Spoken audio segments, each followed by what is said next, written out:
Welcome to another episode of Real Leaders, Real Connection. And really what we want to do here is get to hear the stories behind the people, behind the image that we see on social media, behind what we're doing and what the side that we want to show. We want to get to know the real people and make a real connection with that. And don't forget, please subscribe to my YouTube channel if you want to hear more of these conversations and connections. Today we have Devorah Kur with me, and she's a good friend and wonderful human being. And Devorah, welcome. Thank you. Nice to be here. Wonderful to have you. And I'm going to start with the first question, which is, tell us a story from your life that was particularly significant and meaningful to you. Okay, so my life took a big turn at age 26. A year before that, my father was diagnosed with colon cancer. Sure. And up until that time, my life was pretty perfect. Married the man I loved, had 2 wonderful children, and a very, very happy life. And in a career. And, you know. The connection got lost there for a second, and you said something about your career, which we didn't hear. So loving my career in interior design. Okay. And, you know, thinking that my whole life was laid out for me. Yeah, and everything was in order, right? Everything was in order. Like we think, you know the trajectory where things are going, but wasn't meant to be. Okay. Anyway, my father got sick with the colon cancer, and I started like gobbling up any book I could find on the role of the patient. What can be well? Or do we just hand over our lives to doctors? And a specific book called Love, Medicine and Miracles by Dr. Bernie Siegel caught my attention, where he actually advocates for the patient to become an active participant in their healing journey. So did you have those conversations with your dad? Were you sharing that with him as you were reading the books? So it was actually my father's book. He was given this book, and I'm actually not sure. It's a good question. I'm not sure if he read it. My dad was young. He was 55 at the time. And it also knocked the socks off him, getting sick at such a young age. Unexpected, I'm sure. Unexpected, and it was very difficult for him to speak to his children about his illness and imminent death. It was just, he wasn't ready. So it was hard to have these conversations, although we did have one very meaningful one, which I'm very grateful for. And do you want to tell us a little bit more about that? What was meaningful about that conversation that you had with your dad? I think not letting someone die with you having regrets of not having said something. Okay. It was for me. But I had the conversation anyway, and it was the greatest gift for both of us. Okay. Just the thank yous, the tears, the saying goodbye. It was very special and very meaningful. And I would recommend anyone to not wait, or don't think it will be too painful, but to actually have those conversations, because afterwards, when you have regret, that's incredibly painful. Yeah. So kind of you saying, say what you need to say the things you want to say, and the things that you want to hear as well. Have an opportunity to have that conversation. Definitely. And today, don't wait for tomorrow. Do it today. Yeah, don't wait for someone to be, really ill or on the verge of dying to have that conversation. Right. So we put things off, and it's not good. Today's our opportunity. And maybe that is one thing I learned from that like, don't wait for the big days, birthdays or anniversaries, Wednesday or Thursday as any, Today can be your day, and use it, because no one's guaranteed a tomorrow, actually. That's a beautiful message. That's beautiful. Yeah. So if we just pose that to whoever's listening at the moment, maybe think about, are there any people in your life that you want to say something to, or that you've been putting off, or, feeling a little bit nervous or scared to open up something a little bit deeper, and you say, just do it, go for it. Right, because I think when you can put the ego aside, it's not about, who said this or who did this. It's about, what do I really feel, and how what do I want to say to this person? I might not get another opportunity. Exactly. So that was very special for Awesome. me. Awesome. How did it change you? How did it change things for you? How did it change you as a person, having that experience of losing your father at such a young age? Was very reliant on him. Even though I was 26, I was still quite reliant on him. He was a very powerful personality in my life, like a big cheerleader. And he was like my mentor and coach, and Wow. that was taken away, and Yeah. I was too young. So it had a huge impact on me. What was the impact? How did you, what changed? How did you change as a person after that? Losing your mentor, your I had cheerleader, to your grow up. support. Yeah. Okay. Yeah. What did that mean? I had to grow Was up. it an immediate realization, or was it something that over time, oh, now I have to do this myself. Now I don't have him to go and ask that question. What was that grow up?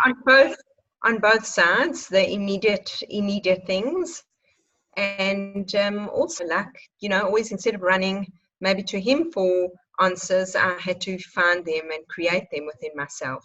Because in essence, and I look back, I mean, he gave me a great gift by leaving to myself. It was almost as if I gave birth to myself in that time of mourning and growing through that difficult period and learning about myself and my own healing. Wow. In mourning him and grieving him, much about myself. And actually, they say, like, you don't know what you're capable of until you're in the situation. Right. So I was So thrown I'm just into thinking about people who are listening, who are maybe facing a situation where, a loved one is really ill, or they're about to lose someone that they really love. And here you are saying there's actually a gift in that, because you had to find qualities within yourself that you didn't know were even existing before he passed away. So what would you say to someone who's in that process of, maybe now they're facing the death or the loss of someone that they love? I think I would say, like, think forward, and if this person wasn't here, what would you regret not doing or saying? And then do it right now. So it's more Put about your ego that. aside, do it right now. Okay. So what I'm kind of thinking about is, you're saying there was a gift in your father's loss of almost the birth of yourself and your personality and your qualities that weren't there before. Is that something you can see in the process? Yeah, that's afterwards. Yeah, that came afterwards. Yeah. Is it something that people can be conscious of in the process, or do you think it's only kind of something you can get in touch with afterwards? Which part you're saying, the how you cope with the difficulty, or that rebirth? That what are you actually gaining to from go this through experience? that part of being rebirth? You have to be in the core of the pain. So it came afterwards for me. The deep loss is what came out of that. It's like, I think, and then later on I learned that you can't. I've lost you, actually. You can't control over the situation that comes your way, and the only place where you can. What do you do now afterwards? Okay, so we kind of also had a little bit of a disturbance in the connection there. So maybe let's just move on to then, what is the message? What is the message that you want to leave people with as a result of your experience? So, well, a big thing is don't have regrets. Like, finish off each day well.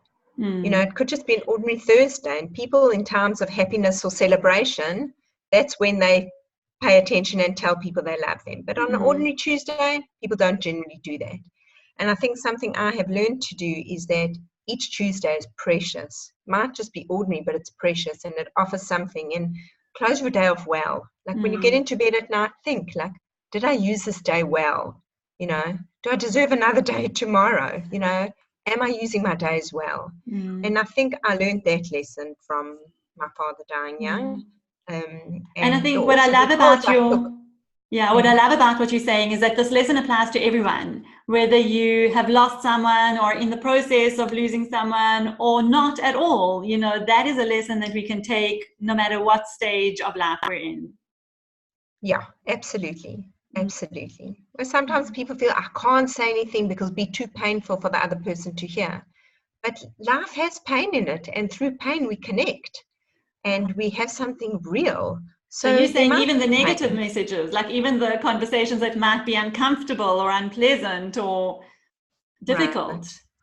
Well, actually, you've got to think of what's the outcome you want. I think I learned that from you. What's the outcome you want? And that's how you have the conversation. Okay. What do you want to gain from this? Do you want to share your love or do you want to criticize? And that's how you have the conversation. Okay. So I'm hearing that very strongly as the key message is have the conversations that you need to have that are going to improve your relationships, take them to the next level, and also tell people what you mean to them. But I also heard something really important around how this really, really difficult experience at such a young age gave birth to a new you who was even more capable and stronger and kind of changed her life as a result of it.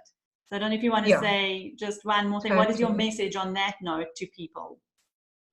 Okay, so I think hardship and difficulty often comes to everybody. Doesn't matter what your age, your race, your your sex, whatever it comes, difficulty comes to everybody. And I think we have a choice what we're going to do with the difficulties that come our way. And for me, I just took the loss of my father and I just kept climbing. I also used it as how would he want to see me live my life? Just because he's not around doesn't mean I won't become what he would have wanted of me. And so that propelled me forward. And I think anyone in every situation, no matter how difficult or challenging they are, they have choices of what they want to do with it. And actually, there's a beautiful idea from logotherapy of people when they ask questions like, why me? That's a question that keeps you stuck. But logotherapy, which is the teachings of Dr. Viktor Frankl from his book Man's Search for Meaning, he teaches people and helps people ask a different kind of question. Instead of saying, why me, say, what now? And even though I didn't know these thoughts when my father died, that was exactly the process I did. Okay. I couldn't bring my father back, but I could build a life that he would be proud of.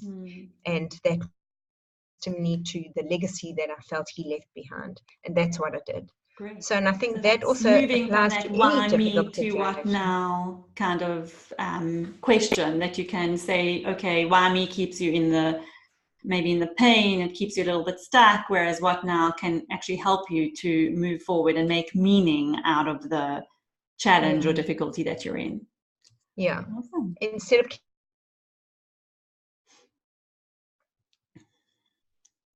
lets the pain help us give birth to ourselves on a much deeper level, because we wouldn't have known who we were. If I had just cared, I would have had a totally different life to what I've got now. So the pain actually brought me even closer to my true self of who I was meant to be. So I would say to people, don't be scared of challenge and difficulty and life's knocks, because they're here to reveal something to you about yourself. Amazing. So that's a beautiful message as well. I've got two amazing, amazing messages. Thanks so much for joining us, Devorah. It was really wonderful to have you here. Pleasure.